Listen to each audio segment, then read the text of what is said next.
My parents sent me a bill for all the years I lived at home after I moved out for refusing to pay for my golden sister, but my lawyer is suing them for free because they're complete idiots. Recently, I finally made the decision to move out of my parents' house. For some people, that might not sound like a big deal, but for me, it feels like a huge milestone in life. For as long as I can remember, I've dreamed of having my own place, a completely private space where I can live the way I want, make my own choices, and enjoy the freedom of independence. But now that I've actually decided to do it, my parents aren't taking it well at all. In fact, they're genuinely upset about it. For context, I'm the oldest daughter. Both of my parents are together, and I have a younger sister. Growing up, my parents relied on me heavily, not just for the usual household chores, but also for taking care of my sister. In many ways, I was expected to act like her second mother, stepping in to handle things that should have been my parents' responsibility. Because of that, I carried a lot of weight from a very young age. So naturally, getting my own place was something I'd longed for more than anything. I also thought that maybe, once I did, my parents and even my sister would finally treat me with a little more respect. But reality couldn't be further from that. My parents never truly appreciated anything I did for them.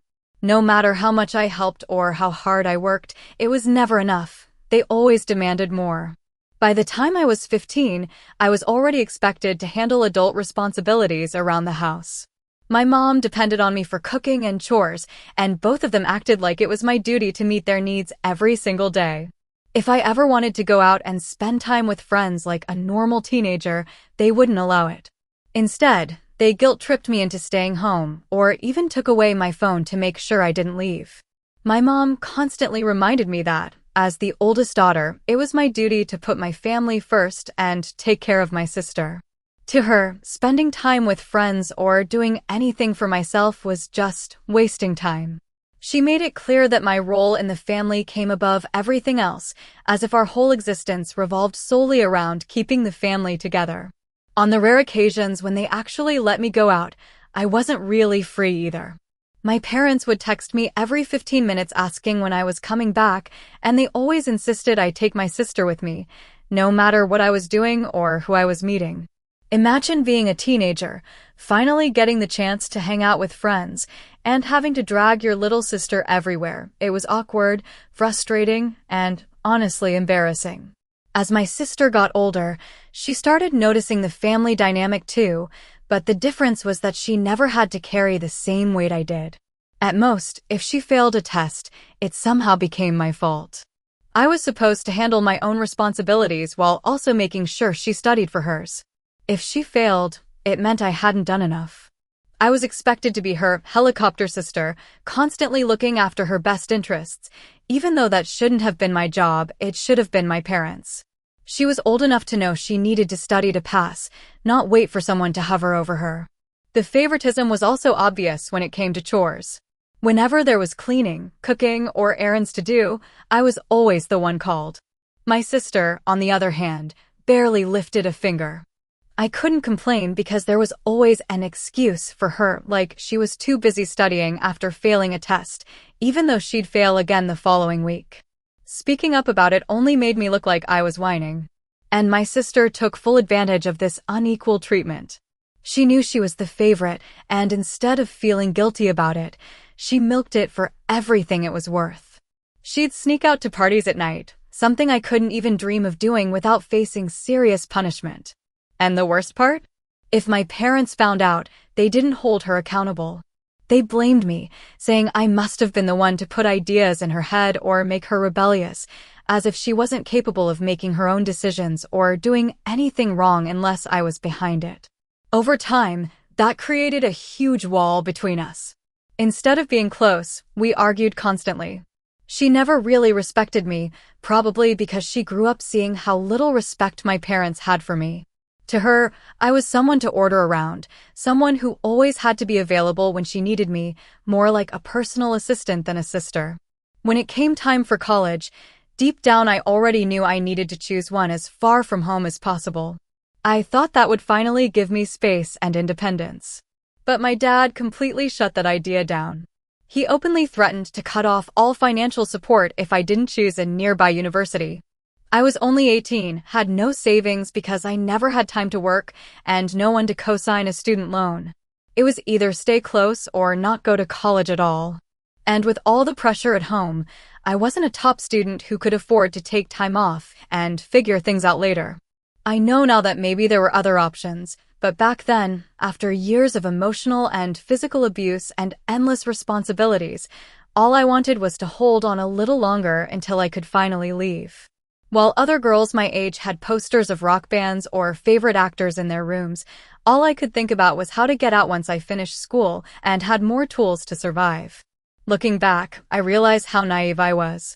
At the time, I truly believed that if I just kept doing everything my parents asked, eventually they'd see my worth and love me for it. I thought their approval was something I could earn if I just sacrificed enough. But no matter how much I gave, no matter how obedient I was, that moment of appreciation never came. Things finally reached a breaking point last Christmas during a family dinner. My parents had at least shown some interest in my studies, probably because they saw a more stable future through me, since with my sister that seemed hopeless. During dinner, my sister, who ended up at a community college because her grades weren't strong, got jealous almost immediately. She couldn't stand that, for once, the spotlight was on me and that I actually had something positive to share with our parents. Right in front of her boyfriend, who was meeting our family for the first time, she started attacking me verbally. She didn't hold back.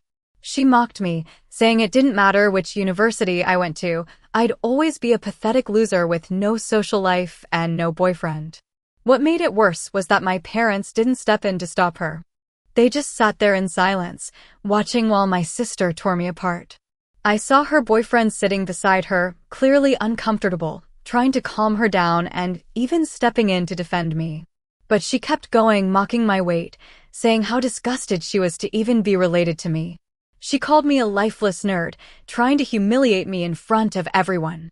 I finally snapped and told her that maybe, in her eyes, I was a nerd, but at least I had a brain, which was more than I could say for her.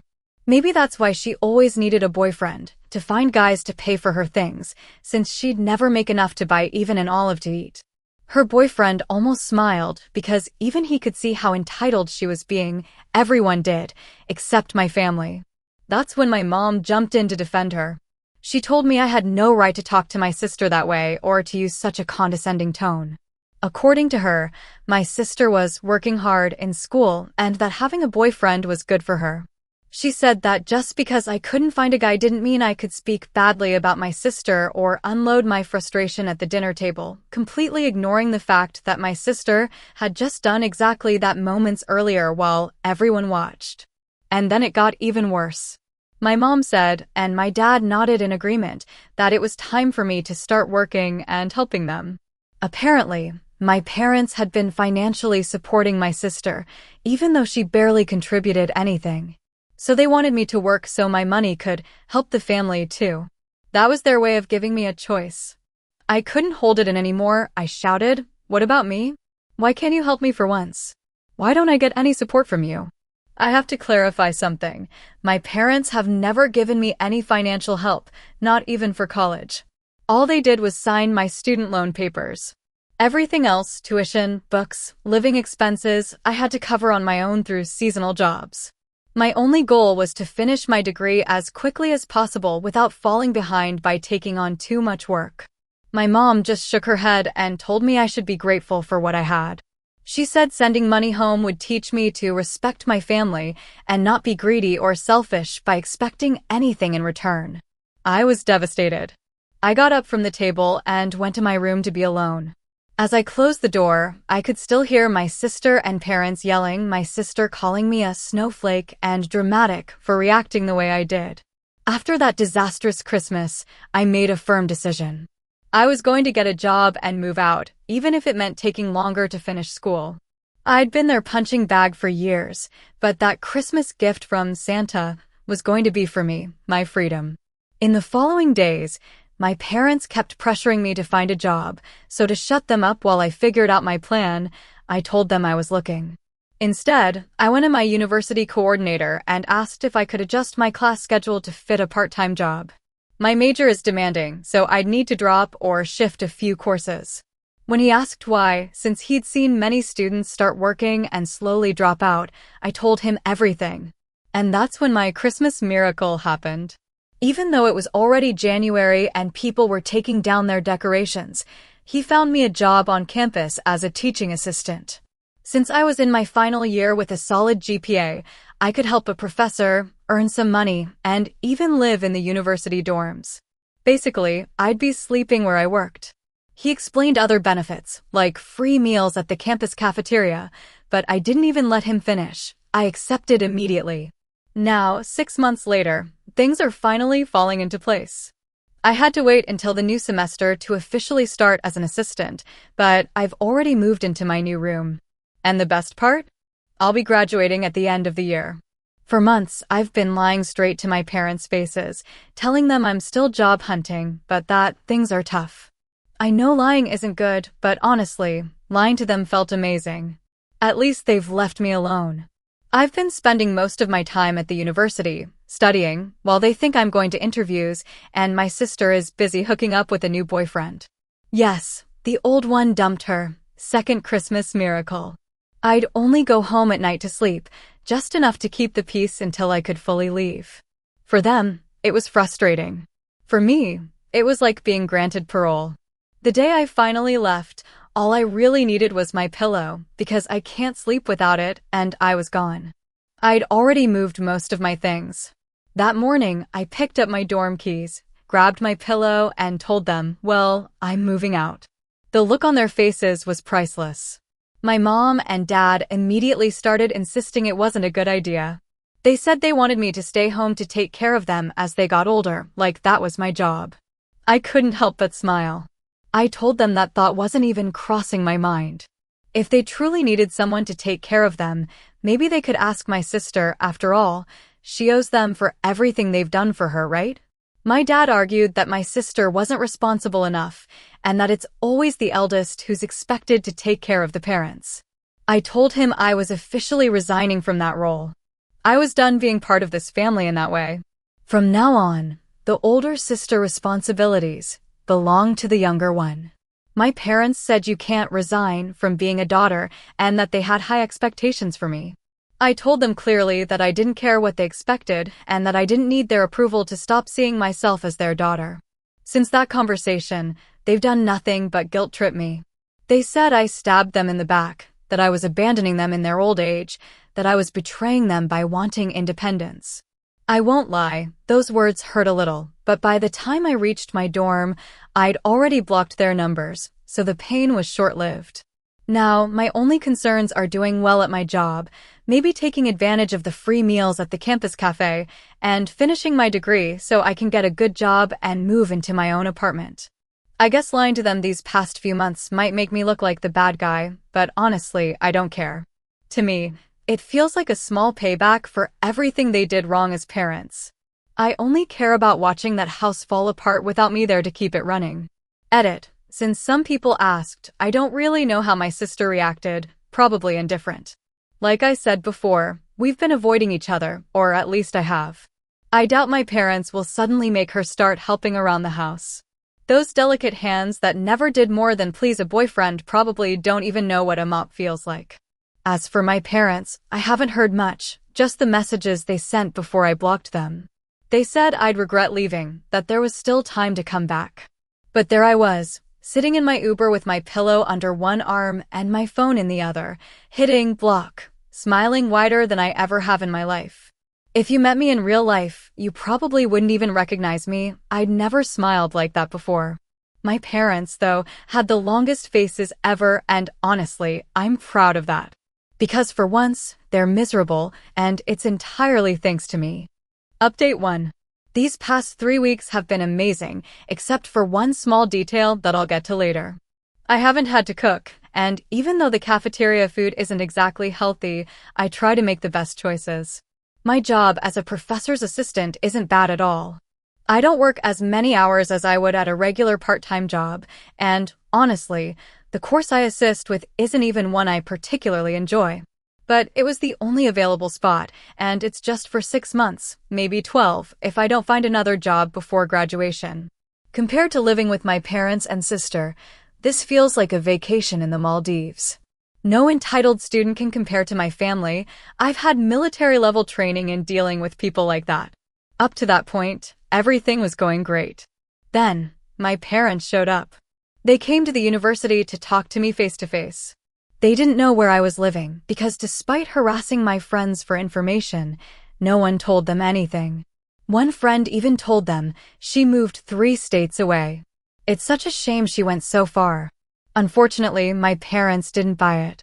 They must have called the university to check if I was still enrolled. So what did they do? They spent the entire morning wandering around campus looking for me while I was in my dorm studying for an exam. When I left to go to class and help the professor, they intercepted me on the way. I should have taken a different route, but I didn't expect my parents to ambush me like something out of an old Western movie. My first instinct was to say, "Sorry, I'm busy," and walk away. But the classroom wasn't far, and I didn't have extra minutes to spare. I figured they wouldn't actually follow me inside. Oh, how wrong I was. They did. They followed me all the way to the front of the classroom. They looked nervous because everyone was staring at them, including the main professor, who had this expression like, "What are these strange creatures doing here?" He knows my story.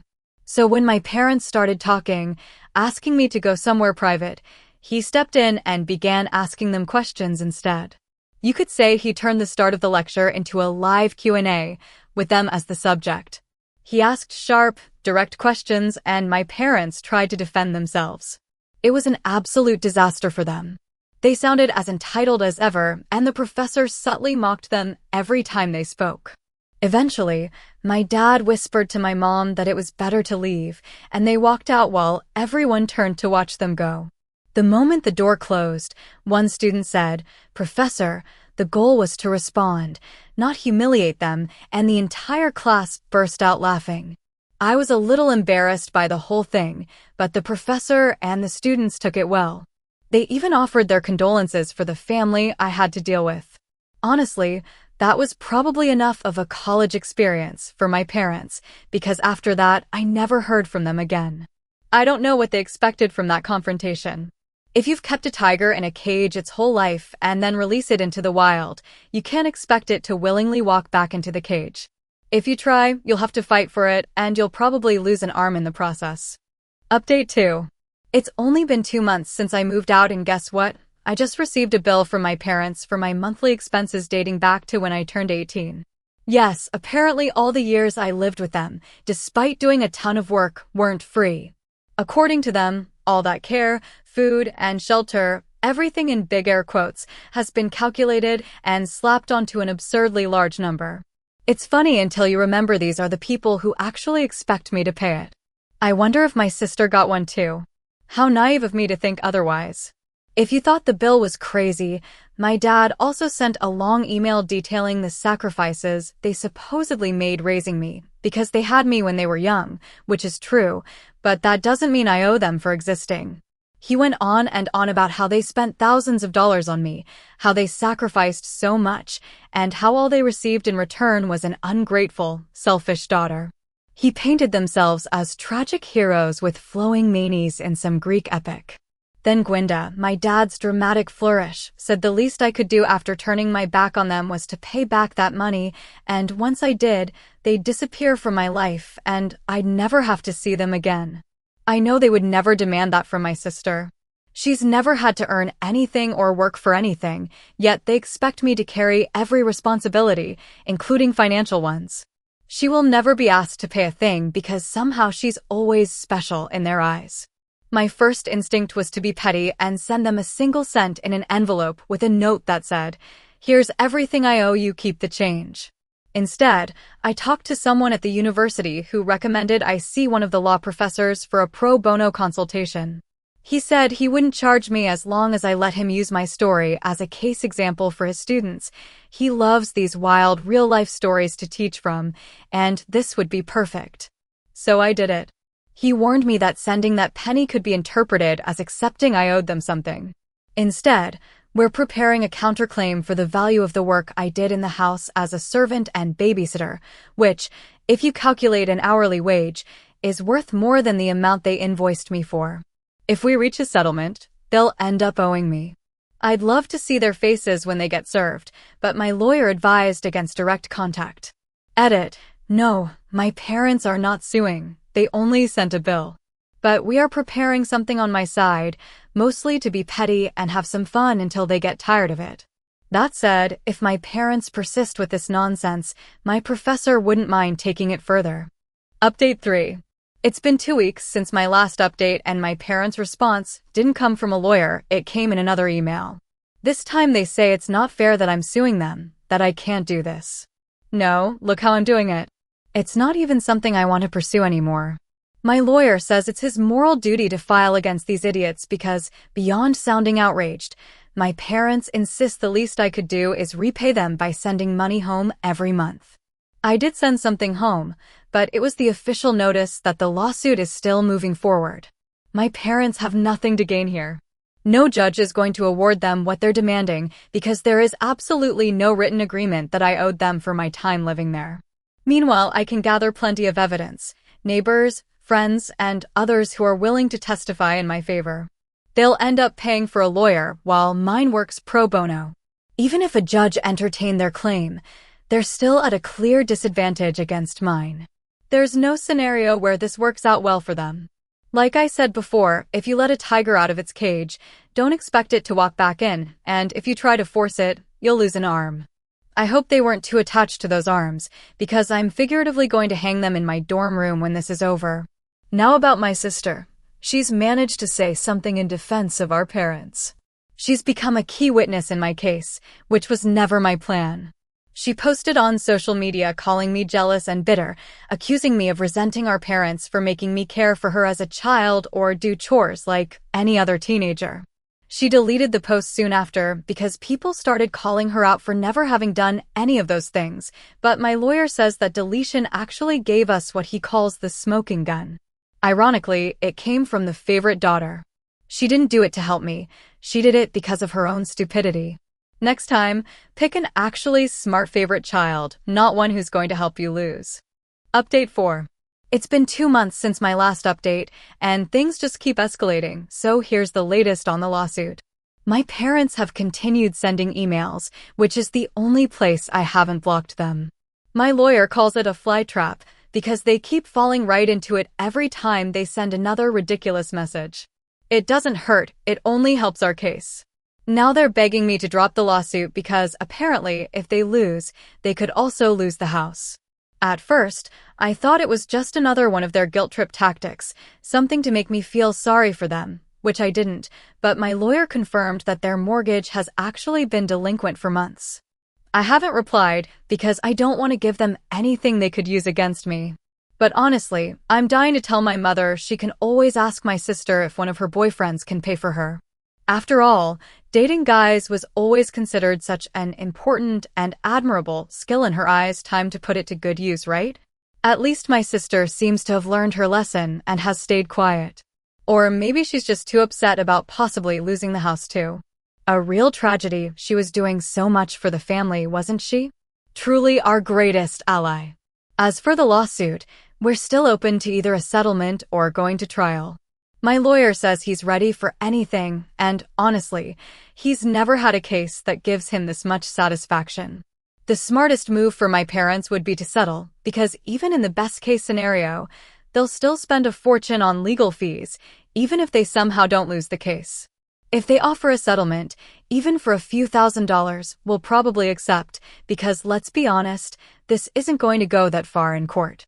But the financial stress it'll cause them will be brutal.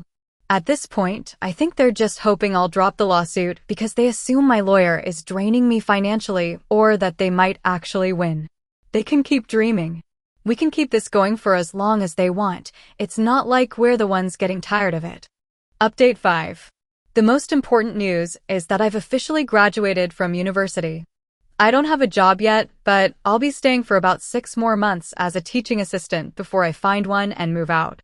I can still use the dorms and the cafeteria in the meantime. We won our lawsuit, sort of. It wasn't a huge amount of money considering everything that happened, not nearly enough to move out and start my life. But if you've ever seen a house of cards, you know it doesn't take much for everything to collapse, and that's exactly what happened to my parents and sister. Just a light breeze. The lawsuit alone was enough to make everything crumble. My parents finally offered $5,000 to end the whole thing, and we were ready to accept and be done with it. But then my lawyer said, you know what? Let's have a little fun. Let's demand $5,200, so the extra $200 covers my fee. It worked perfectly on multiple levels. First, it gave my lawyer a small bonus, even though he mostly did this for the fun of it. But it also showed my parents just how little their pride was worth. We're pretty sure their own lawyer cost them at least a few $1,000s. And the cherry on top? We used those $200 for a celebratory dinner, paid for by my parents. In the end, they accepted because refusing would have cost them even more. The whole scene was hilarious. My lawyer extended his hand and said, do it for the $200 and we'll call it a deal. My parents, visibly defeated, agreed. And just like that, it was over. But yeah, they didn't manage to save their house. They're now renting somewhere, I don't know exactly where, and apparently, my sister isn't living with them anymore. Someone told me she moved out too. Realistically, I could use that $5,000 to rent my own place while I look for a full-time job. But honestly, working here has been rewarding enough that I'm even considering becoming a professor myself. It's just something I've been thinking about. If I do, it'll probably be at another university since there aren't any openings here right now. That's why I want to make the most of my remaining time here, even though I could leave whenever I want.